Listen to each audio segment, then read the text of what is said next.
that the World Bank has apologized and has taken down its recent report on the state of student learning outcomes of well-being in the Philippines.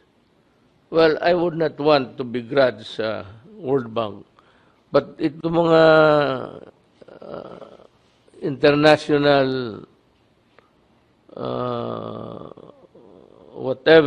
bodies working on the problems of the world should be very careful in their statistics.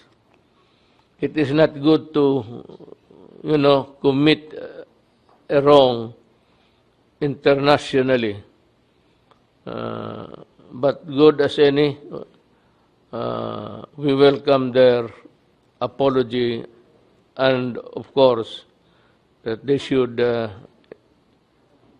their apology, the World Bank said that they deeply regret the said report, which advertently published even before the Department of Education had enough chance to provide inputs, and it was an oversight on their part.